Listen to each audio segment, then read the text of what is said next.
Hello everyone, welcome to my channel Jyoti education সর্ব। তো অন্য দিনের মতনই আজকেও একটা নতুন ভিডিও নিয়ে আলোচনা করতে চলেছি তোমাদের সঙ্গে, যা আলোচনার বিষয় হলো উচ্চারণের স্থান অনুসারে স্বরধ্বনির বর্গীকরণ। তো ভিডিওটি শুরুর প্রথমেই বলি, যারা আমার ভিডিওটি দেখছো তাদের মধ্যে যদি কেউ নতুন হয়ে থাকো, তাদের কাছে আমার অনুরোধ আমার চ্যানেলটিকে সাবস্ক্রাইব করে আমার পাশে থাকার। আর যারা অলরেডি আমার চ্যানেলকে সাবস্ক্রাইব করে নিয়েছো তাদেরকে আমার অসংখ্য ধন্যবাদ। তো দেখো এখানে কি বলছে, উচ্চারণের স্থান অনুসারে স্বরধ্বনির বর্গীকরণ। তো আমরা কি জানি, শ্বাসবায়ু গ্রহণ বর্জনের সময় উচ্চারকের অবস্থান ও আংশিক বাধার প্রকৃতি অনুযায়ী বর্ণের বর্গীকরণ করা হয়। তো চলো বিষয়টা এখানে লিখে নেওয়া যাক, যাতে করে বুঝতে আমাদের সুবিধা হবে। তো দেখো এখানে কি বলছে, উচ্চারক রয়েছে দুটি। কি কি? একটি রয়েছে জিহ্বা এবং অন্যটি রয়েছে ওষ্ঠ। তো সর্বপ্রথম আমরা জিহ্বার উচ্চারণের স্থানটা দেখে নিই।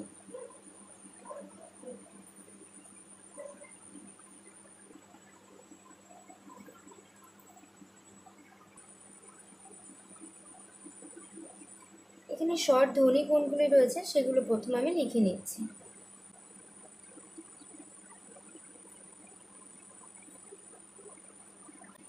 প্রথমে আমি তোমাদের সঙ্গে ডিটেলসটা বুঝিয়ে নিচ্ছি, তারপর আমি কিভাবে শর্টকাটে বা খুবই সহজে তোমরা বিষয়টা মনে রাখতে পারবে বা এক্সামের ক্ষেত্রে সময় লাগবে না মনে করতে, সেভাবে আমি তোমাদেরকে বিষয়টা আর কি বুঝিয়ে দেব। তো চলো প্রথমে ডিটেলসটা জেনে নেওয়া যাক বা বুঝে নেওয়া যাক।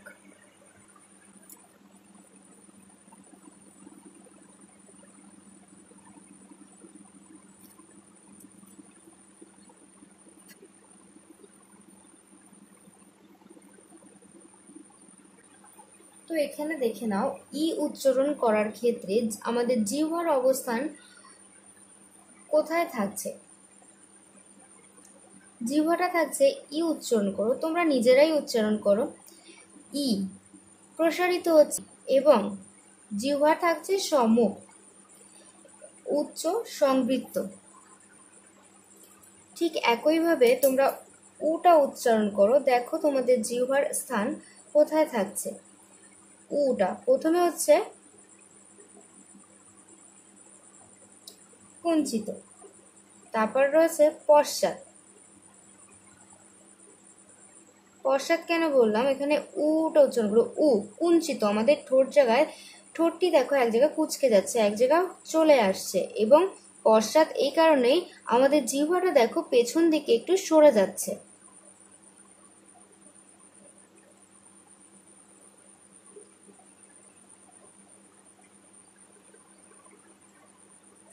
ঠিক এইভাবে আমি বাদবাকিগুলো লিখে নিচ্ছি। তো দেখো এখানে আমি সবগুলোর উচ্চারণ তোমাদেরকে লিখিয়ে দিয়েছি। তোমরা যারা ভিডিওটি দেখছো তারা বোঝার জন্য প্রথমে খাতায় এগুলো লিখে নেবে সেম ভাবে। এবার আমি তোমাদেরকে শেখাবো খুব সহজে কিভাবে মনে রাখা যায়। দেখো এখানে আমি একটা ছক কেটে নিয়েছি। এবার আমি এখানে লিখব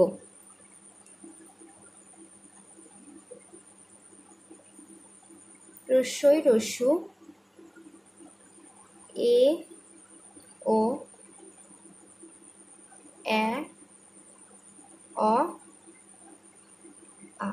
ঠিক যেভাবে লিখেছি তোমরাও ঠিক সেম ভাবে সাজিয়ে নেবে। এবার আমরা এখানে কি দেখব, এই ধ্বনিগুলির উচ্চারণ স্থান কিভাবে একদম সহজভাবে আমরা মনে রাখবো।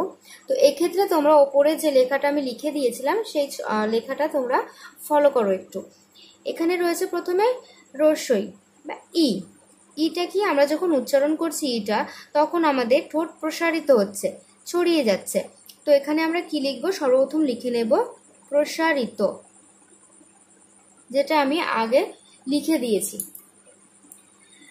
আর উর ক্ষেত্রে কি লিখবো, রস্যুর ক্ষেত্রে উটা যখন আমরা বলছি তখন কিন্তু আমাদের ঠোঁটটা কুঞ্চিত হয়ে যাচ্ছে, এক জায়গাতে গুটিয়ে আসছে।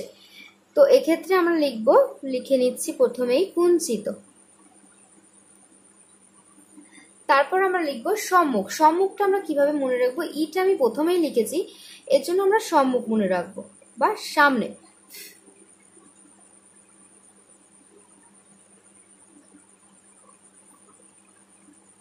উটা পরে লিখেছি বলে এখানে লিখে নেব আমরা পশ্চাৎ। তারপর বাদবাকি কি পড়ে থাকলো না উচ্চ পড়ে থাকলো আর সংবৃত্ত পড়ে থাকলো। দেখো এই দুটো ওয়ার্ডই দুজনের ক্ষেত্রে সেমই রয়েছে, সুতরাং এখানে আমরা লিখে নেব উচ্চ। এখানে আমার জায়গাতে ধরছে না খাতায়, তো তোমরা একটু বুঝে নিও, ম্যানেজ করে নিও। দেখো এখানে আমি লিখে নিয়েছি, জায়গা শর্ট পড়ে গেছে বলে এখানে আমি যা শর্টে লিখে দিয়েছি, সংবৃত্তটা লিখেছি সং বলে। এবার আমরা লিখে নেব সব থেকে লাস্ট যেটা রয়েছে আটা আমরা এখানে লিখে নিই। এটা আটা কি রয়েছে, নিম্ন, সরি স্পেলিংটা একটু ভুল হয়ে গেল, বিবৃত স্বর এবং কেন্দ্রীয় স্বরধ্বনি। আট আমরা লিখলাম, এখানে নিম্ন সব থেকে নিচে অবস্থান করেছে বলে আমরা এটাকে নিম্ন বলছি, এবং সবের মাঝখানে অবস্থান করেছে আমার ছকের মধ্যে, তাই আমি এটাকে কেন্দ্রীয় বলছি। এভাবে আমি মনে রাখার জন্য এক একটা নাম দিচ্ছি আর কি। আমি এটা ছক দেখে মনে রাখার চেষ্টা করেছি বা তোমাদেরও বলার চেষ্টা করছি, এর জন্য আমার ছকে আটা রয়েছে সব থেকে নিচে, তাই আমি নিম্ন বলছি, এবং এটি বিবৃত স্বরধ্বনি, এটা মাথায় রাখতে হবে, এবং সব থেকে কেন্দ্রে রয়েছে বলে, মাঝখানে রয়েছে বলে এটাকে আমি কেন্দ্রীয় বলছি। এবার আসছে বাদ বাকি স্বরধ্বনিগুলো, পড়ে রইল কি এ ও এ অ। এবার দেখে নাও এতে কি রয়েছে, প্রসারিত সম্মুখ। এখানে হচ্ছে আমরা কমন পেয়ে যাচ্ছি এই দুটো ওয়ার্ড, তো এক্ষেত্রে আমরা প্রসারিত সম্মুখটা আমি কমন লিখছি।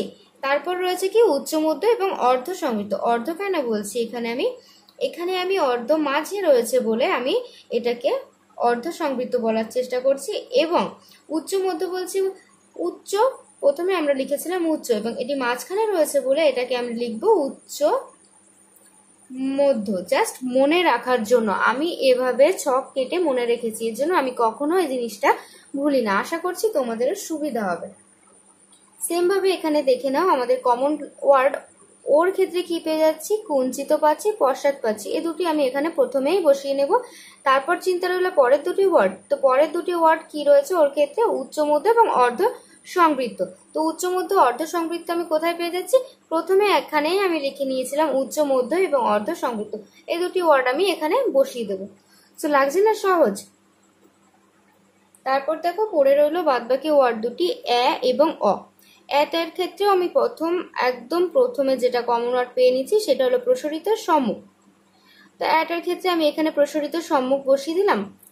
আর অর ক্ষেত্রে কমন ওয়ার্ড কি পাচ্ছি, কুঞ্চিত এবং পশ্চাৎ। তো কুঞ্চিত পশ্চাৎ বসিয়ে নিলাম। বাকি রইল বাদবাকি ওয়ার্ড দুটি। তো বাদবাকি ওয়ার্ড কি এর ক্ষেত্রে কি রয়েছে, নিচের দিকে রয়েছে বলে আমি নিচের দিক থেকে এক্ষেত্রে হিসাব করছি, সেজন্য আমি লিখবো এখানে নিম্ন মধ্য। এখানে আমি ওপর থেকে হিসাব করেছি বলে উচ্চ মধ্য লিখেছি, এবং আমি এর ক্ষেত্রে হিসাব করব নিচের দিক থেকে, এর জন্য আমি লিখবো নিম্ন মধ্য। কেন কি আট আমি নিম্ন লিখিয়ে দিয়েছিলাম, একদম নিচে রয়েছে, এর জন্য আমি নিম্ন লিখেছিলাম। সেক্ষেত্রে এর ক্ষেত্রে আমি নিচের দিক থেকে হিসাব করব, এর জন্য আমি লিখবো এখানে নিম্ন মধ্য।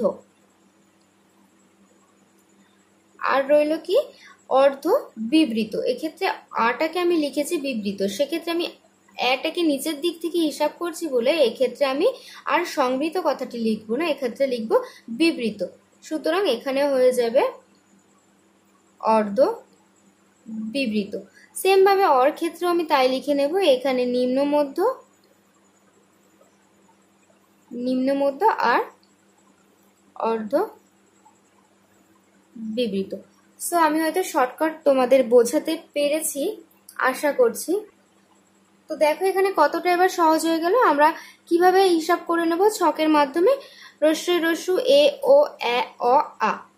রস্যই কি হবে, প্রসারিত সম্মুখ উচ্চ সংবৃত, আর উটা হয়ে যাবে কি কুঞ্চিত পশ্চাৎ উচ্চ সংবৃত।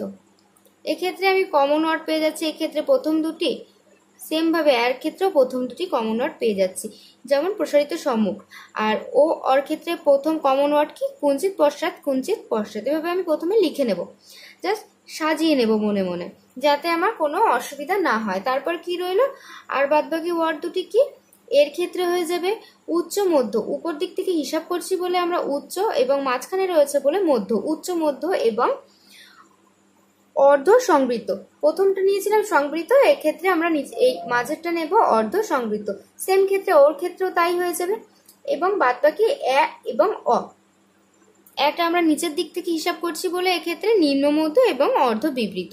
কতটা আমাদের ক্ষেত্রে ইজি হয়ে গেল। যে কোনো এক্সামের সময় আমরা এভাবে হিসাব করে নেব। আমাদের কাছে তো অত সময় থাকে না, এর জন্য আমরা শর্টে সবসময় একটা ছকের মাধ্যমে হিসাব করে নেব। আশা করছি এভাবে যদি তোমরা করে থাকো তাহলে কখনোই ভুলবে না, আর কোশ্চেন অ্যান্সারগুলো তোমরা সঠিকভাবে দিতে পারবে।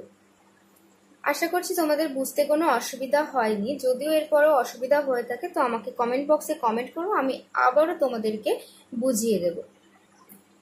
তো আজকের ভিডিওতে আমরা শুধু জিহ্বার উচ্চারণের স্থান নিয়ে আলোচনা করলাম। এরপরে রয়েছে ওষ্ঠ। ওষ্ঠটা যদি এর সঙ্গে অ্যাড করতে যাই তো ভিডিওটি অনেক লং হয়ে যাবে, তোমাদেরও দেখতে অসুবিধা হবে। সো নেক্সট পার্ট বা নেক্সট ভিডিওতে আমি ওষ্ঠ উচ্চারণের স্থান নিয়ে আলোচনা করে দেবো। তো যারা ভিডিওটি দেখছো তাদের যদি ভিডিওটি ভালো লেগে থাকে তো একটা লাইক শেয়ার কমেন্ট করে যাও, এবং নতুন নতুন ভিডিও আপডেট পেতে আমার চ্যানেলটিকে সাবস্ক্রাইব করে অল করে রেখো। তো চলো আজকের জন্য এই পর্যন্ত।